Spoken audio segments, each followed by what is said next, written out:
Menjadi seorang dosen merupakan profesi yang sangat mulia. Memang banyak sekali yang mungkin bisa menjadi dosen, namun tidak semua dosen dapat memegang peranan menjadi sastrawan dan juga pelukis seniman. Nah, narasumber kita kali ini adalah seorang dosen dan seniman juga sastrawan dari Universitas Indonesia. Kira-kira gimana ya kisah inspiratif beliau untuk dapat menjadi sosok yang memegang banyak peranan tersebut? Akan ada Wulan dan Kiki yang akan berbincang langsung ke narasumber kita kali ini. Ayo saksikan ya. Halo teman-teman, saya Wulan Maharani dan saya Abdurrahman Mufki. Pada kesempatan kali ini, kami berdua akan bertemu dengan Bapak Ibnu Hayudi yang kerap kali disapa dengan Mas Iben, yang merupakan dosen dari salah satu universitas terbesar di Indonesia, yaitu Universitas Indonesia, khususnya dosen jurusan sastra, yang akan membagikan cerita inspiratif dari beliau, yang merupakan dosen dan juga sastrawan. Oke teman-teman, kita udah bersama dengan Mas Iben nih. Langsung aja yuk kita sapa Mas Ibennya. Halo, selamat siang Mas Iben. Selamat siang. Gimana kabarnya hari ini? Baik, terima kasih. Sebelumnya perkenalkan, nama saya Abdurrahman Mufki dan ini rekan saya Wulan Wulan Maharani dari Universitas Gunadarma. Sebelumnya terima kasih ya Mas Iben telah meluangkan waktunya sehingga kita bisa mendengar cerita inspiratif dari Mas Iben. Ya, terima kasih. 3. Oke Mas Iben, kami berdua ingin bertanya-tanya nih mengenai profesi Mas Iben, perjalanan Mas Iben untuk bisa sampai ke menjadi dosen di Universitas Indonesia ini. Oke, baik. Jadi memang apa ya? Jadi dosen itu barangkali dulu ketika anak-anak ketika masih SD, SMP tidak terbayangkan ya. Tetapi kebetulan ayah saya itu seorang guru dan saya melihat kok sepertinya profesi guru itu selain tentu dapat gaji bulanan juga sepertinya membuat orang pintar itu sesuatu yang menyenangkan gitu ya. Tapi saya waktu itu belum terpikir untuk nanti akan menjadi dosen karena saya tahu peluang jadi dosen apalagi di universitas besar ya itu kan nggak mudah gitu. Nah tetapi setelah lulus SMA dan kemudian saya kuliah di UI ini ajakan untuk menjadi asisten oleh beberapa dosen itu datang gitu, sehingga walaupun tidak ada imbalannya, saya mau menerima menjadi asisten kuliah apa gitu. Dan rasanya walaupun tentu tidak selalu menyenangkan karena menghadapi mahasiswa banyak gitu ya, sepertinya profesi dosen itu kok enak ya. Dalam arti enak itu kita tidak tertekan oleh semacam aturan harus masuk jam segini, ngerjain ini dan sebagainya. Jadi ada semacam kebebasan yang sesuai dengan jiwa saya gitu. Itu mulanya kenapa kemudian profesi dosen kok saya ambil. Walaupun sebenarnya saya awalnya jurnalis. Saya dulu menjadi reporter sebuah majalah namanya Zaman. Itu majalah punya Tempo Group. Itu saya menjadi reporter dan saya dalam benak saya profesi reporter atau wartawan atau jurnalis itu bagi saya pada waktu itu sangat menantang dan sangat menyenangkan karena kita membagi berita, kita membagi peristiwa kepada orang-orang yang mungkin bisa menyebabkan orang jadi tahu tentang hal yang terjadi di tempat lain dan sebagainya. Dan pekerjaan yang memakan waktu maupun tekanan itu tantangan betul pada waktu itu gitu. Tapi ketika ada seorang dosen senior saya, penyair besar Indonesia Sapardi Djoko Damono mengajak saya jadi asistennya, saya pikir loh ini peluang yang jarang orang dapat ini ya, kenapa tidak saya ambil gitu. Dan ternyata sebagai dosen toh masih bisa menulis kan sama dengan wartawan gitu. Itu saya kira ada sesuatu yang menarik dan berhubungan antara jurnalis maupun wartawan yang juga tetap bisa jurnalis dan dosen yang tetap bisa menulis gitu. Ih, keren banget. Oke, Mas Iben. Tadi kan Mas Iben bilang sempat jadi jurnalis dan menyempatkan untuk menjadi dosen karena sama-sama menulis. Nah, kira-kira gimana sih kenapa Mas Iben ini termotivasi untuk menjadi sastrawan? Ya, kalau sastrawan dan lagi ceritanya kan, kalau tadi jurnalis dan dosen. Tapi kenapa jadi sastrawan? Nah, ini ada hubungan dengan latar belakang keluarga juga sebenarnya. Artinya kakak-kakak saya itu rata-rata ilmu eksakta. Mereka ada yang insinyur, ada yang farmasi, dan ada juga yang ekonomi kuliahnya. Terus saya pikir saya bukannya tidak bisa aljabar ya, waktu itu namanya aljabar itu matematika. Bukannya saya tidak bisa aljabar, bukan, tapi saya tidak terlalu tertarik dengan hitung-hitungan, dengan ngafalin rumus-rumus itu. Saya tuh sangat sebal gitu pada waktu itu. Dan apalagi guru saya di SMP itu selalu membedakan antara yang pinter sama yang nggak bisa jawab matematika atau aljabar gitu ya. Jadi saya merasa wah nggak nyaman ini kalau ngikutin gaya seperti itu gitu ya. Nah, lalu karena saya cenderung suka baca pada waktu itu, kenapa saya suka baca itu ada hubungannya dengan lingkungan rumah. Ayah saya kan tadi guru, kepala sekolah, itu di rumah banyak buku yang sebenarnya inventarisasi sekolah, tetapi karena sekolah sedang dibangun, jadi buku banyak ditaruh di rumah.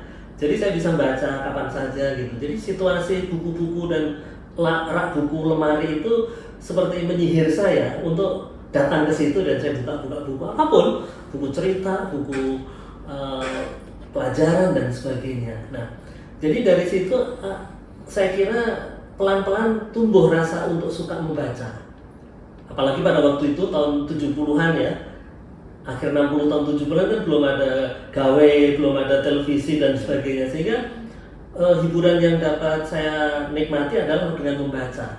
Nah itu saya kira yang bibit yang menyebabkan akhirnya saya kok juga terjun ke dalam dunia penulisan. Wah, kalian berdua sangat luar biasa banget sih ceritanya. Ternyata sangat menarik ya kisahnya. Oke, Mas Iben, tadi kan sudah cerita mengenai perjalanan menjadi sastrawan. Kami juga dengar-dengar Mas Iben adalah seorang seniman. Gimana tuh Mas Iben? Ya, sebenarnya seniman dalam pengertian, seniman itu luas sekali ya. Selain saya menghasilkan karya, membuat puisi atau cerpen, saya juga melukis. Dan ini sebenarnya ada hubungannya semua gitu, karena waktu kecil belum ada situasi atau suasananya berbeda dengan sekarang ya. Waktu itu bisanya coret-coret itu di tembok dekat rumah atau di tanah dan sebagainya. Dan saya entah kenapa dari kecil itu suka sekali mencoret-coret tanah gitu ya, mencoret-coret tanah dengan membayangkan pohon, dengan membayangkan apa saja gitu. Nah, agaknya itu menjadi salah satu penyebab yang mengarahkan saya kepada aktivitas melukis. Tapi belum saya sadari sebetulnya gitu. Nah, selalu ada pemicu dalam konteks ini, dan itu adalah guru saya. Guru saya itu ketika mau minta muridnya, waktu itu SMP ya, SMP kelas 3 saya kira, mau minta muridnya melukis, menggambar apa saja. Saya tuh menggambar, seingat saya menggambar ember. Lalu saya kasih warna-warna yang aneh. Biasanya kan kalau guru tingkat lebih rendah itu kalau menyuruh muridnya bikin gunung kan harus biru, matahari merah atau kuning gitu ya. Saya mencoba ember itu nggak biasa gitu, yang warnanya tuh antara coklat atau apa yang jarang sekali, karena ember biasanya hitam atau hijau gitu. Nah, saya beri warna coklat tapi dengan komposisi yang agak berbeda dengan kenyataan. Tapi guru kok malah memberi apresiasi tinggi gitu loh. Nah, kemudian disitulah ada semacam pemahaman saya bahwa dalam dunia seni mengikuti pola, mengikuti pakem atau aturan itu nggak nomor satu. Justru kreativitas itu harus kita munculkan gitu loh. Termasuk menggambar orang itu tidak harus persis seperti orang. Kita bisa saja kepalanya besar, kakinya, badannya kecil seperti kartun-kartun kan begitu. Nah, itulah yang menyebabkan kemudian saya merasa dunia seni itu merupakan tempat bagi saya untuk berekspresi dan bereksperimen. Dan itu kemudian saya tempuh juga dalam seni rupa, lukisan, tetapi saya kurang intens ya dibandingkan dalam dunia sastra. Saya dalam menulis maupun dalam membuat opini, saya membahas karya sastra itu jauh lebih tinggi daripada seni rupa. Berarti dalam karya-karya Mas Iben ini lukisan pernah ada di pameran mana aja atau pernah? Ya, pernah memang pada akhirnya, karena waktu saya kuliah di UI, saya kan masuk UI tahun 78 ya. Itu di UI di Rawamangun sana, itu sudah ada sanggar lukis. Dan saya pikir enak nih, siang-siang, sore-sore kita nggak pulang dulu, kita ngumpul di situ melukis dengan cat dan sebagainya yang gratis yang disediakan. Nah, jadi tahun 79 saya kira hampir setiap sore saya dan teman-teman membuat lukisan, dan kemudian tahun 80 kalau tidak salah itu kami pameran pertama di namanya Balai Budaya di Jakarta. Kami pameran lukisan bersama. Dan itu rasanya senang karena apa? Pamerannya itu tingkatnya nasional, padahal oleh mahasiswa baru semester 3 atau 4 gitu ya. Jadi saya merasa ini mungkin dunia yang apa namanya bisa saya ambil juga. Tetapi karena pada waktu itu kami belum berpikir bahwa lukisan itu ada harganya ya, jadi belum berpikir itu sebagai profesi. Tapi bahwa dapat mencurahkan emosi, ekspresi, warna-warna ke dalam kanvas yang bebas ya, tidak ada keharusan harus rumah itu harus bentuknya begini, nggak ada gitu waktu itu. Jadi rasanya enak sekali mencurahkan apa ide atau gagasan itu dalam kanvas gitu ya. Nah, tetapi karena melukis juga memerlukan modal ya, dan sebagai mahasiswa sama lah dengan mahasiswa sekarang mungkin uangnya juga pas-pasan, tidak dapat intensif kami lakukan. Saya lakukan khususnya nggak dapat intensif kecuali saya latihan melukis di sanggar di UI tadi, tapi melukis jadinya hanya apa namanya bagian yang tidak terlalu utama. Tapi yang saya aktif malah membuat ilustrasi untuk majalah mahasiswa waktu itu. Itu kan hanya dengan tinta hitam putih, itu saya cukup aktif ya. Tapi bukan melukis dalam arti dengan cat minyak atau dengan akrilik, bukan. Tapi untuk sekarang masih Sekarang masih, bahkan saya kan terakhir kemarin pameran tanggal 20 Mei tahun ini di Gedung 9 selama 1 minggu saya pameran lukisan. Nah, itu sudah hitungannya sudah profesional karena menjual gitu ya. Selain hanya untuk pameran juga saya jual gitu. Yaitu masih, tapi juga lagi-lagi ketika ide dan ketika mau melukis baru melukis gitu.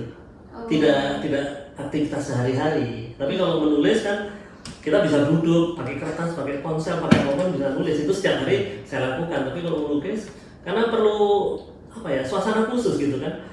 Dengan cat, dengan segala macam kita kan belepotan kan. Nah, itu tidak sembarang waktu bisa. Tapi kalau dengan membuat puisi, terutama puisi ya, walaupun cerpen juga, itu misalnya saya sedang naik apa namanya kereta, sedang naik apa, saya mungkin bikin puisi di situ kan bisa di ponsel gitu. Tapi kalau melukis kan nggak mungkin.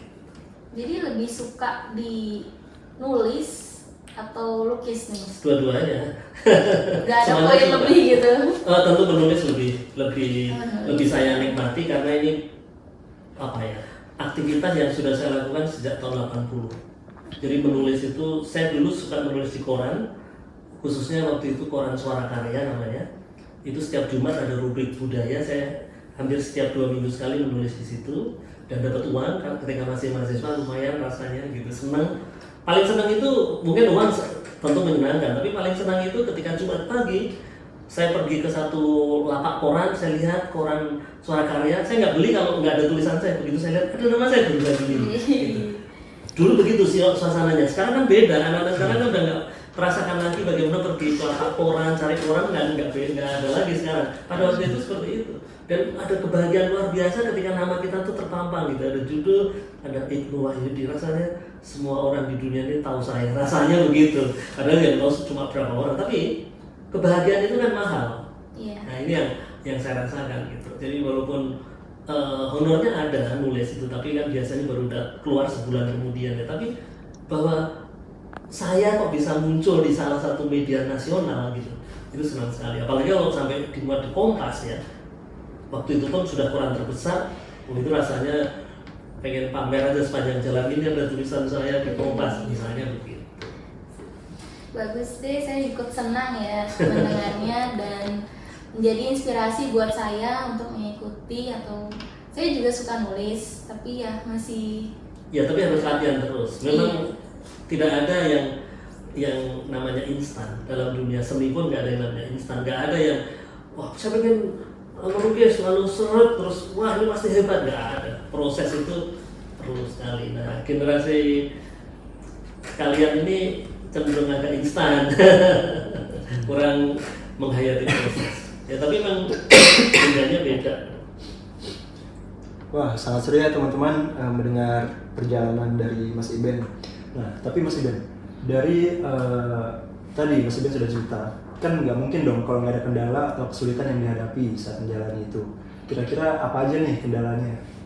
Ya, kendala dalam berbagai profesi selalu ada ya. Kendala saya waktu itu sebagai jurnalis misalnya, karena saya sambil kuliah juga, kendalanya adalah ketika diminta untuk membuat laporan atau ketika diminta untuk melakukan wawancara, ternyata berbenturan dengan jadwal kuliah saya. Itu problem yang kadang-kadang pihak kampus tentu nggak mau tahu kan, karena jadwal sudah pasti, tapi pihak media juga tidak mau tahu ini narasumbernya mau diwawancara jam sekian gitu. Itu benar. Termasuk waktu itu saya kebetulan juga sudah ditugaskan untuk mewawancara menteri misalnya. Ada rubrik namanya sehari dengan, itu seharian saya harus mengikuti menteri itu, waktu itu Menteri Agama, namanya saya lupa ya sebentar. Itu harus ikut dari pagi, jadi 4:30 saya sudah sampai di rumahnya di Jalan Proklamasi, mengikuti Pak Menteri Agama itu kemana-mana gitu. Padahal waktu itu sebenarnya saya sedang ada tugas kuliah dan sebagainya, tapi terpaksa harus ada yang diprioritaskan. Nah, ini memang kadang-kadang masalah. Termasuk sebenarnya kalau mahasiswa ya, itu kalau sedang membuat aktivitas kegiatan apa gitu, kadang-kadang kan terpaksa harus menyingkirkan dulu kewajiban kuliah dan sebagainya ya. Tetapi mestinya tidak terlalu banyak yang harus disingkirkan itu, karena yang pertama kan mahasiswa waktu kita masih kuliah kan harus mengutamakan kuliahnya dulu sebenarnya. Tapi ketika sudah mulai menentukan profesi lain, kadang-kadang ada kendala seperti itu. Kalau dalam dunia lukis tadi kendalanya ya karena modalnya cukup besar. Untuk melukis itu terutama dengan cat minyak dan sebagainya itu waktu itu masih mahal sekali bahan-bahannya. Kalau kendala menulis sebenarnya nggak ada sih, nggak ada. Tergantung kendalanya di diri kita aja, punya ide nggak, punya gagasan nggak. Nah itu yang kadang-kadang kendalanya. Dan yang penting kalau dalam dunia jurnalistik maupun dalam dunia sastra itu harus banyak baca. Nah, kelemahan anak-anak muda sekarang umumnya pada membaca karya yang bagus, pada kurang. Membaca gawe itu, membaca WA itu kerjaan kalian, tapi membaca karya bagus agak kurang. Ini yang saya kira kalau kita memang punya keinginan jadi jurnalis atau jadi penulis harus banyak baca. Termasuk isu-isu yang mutakhir, isu-isu yang sedang berkembang itu hal yang nggak bisa diabaikan. Oke, Mas Iben. Setelah cerita tentang kendala yang dihadapi, tapi apa emang Mas Iben ini dulunya adalah bercita-cita sebagai seorang dosen, sastrawan atau seniman, atau memang punya cita-cita lain? Kalau cita-cita seperti mungkin juga anak sekarang ditanya jadi apa, sekarang udah macam-macam ya. Tapi beberapa tahun belakangan selalu kan ingin jadi insinyur, ingin jadi dokter gitu ya.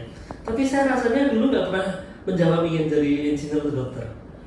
Saya mungkin ingin waktu itu menjawabnya sebagai seniman. Itu nggak tahu pernah muncul keinginan seniman dari dulu, karena rasanya tuh seniman kok punya kebebasan, dapat mengekspresikan gagasan dengan baik gitu, tanpa berpikir punya duit nggak seniman ya gitu. Nah, tapi kalau cita-cita menjadi dosen itu mungkin justru baru muncul ketika saya sudah kuliah.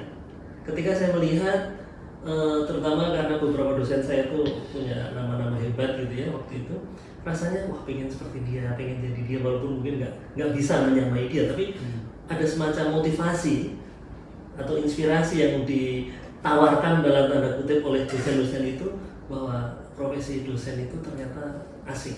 Ya, asiknya dalam arti bukan hanya ngajar, tapi kita belajar terus dan kadang-kadang harus pergi ke sana kemari untuk ikut seminar dan sebagainya. Itu bagi saya profesi yang menyenangkan.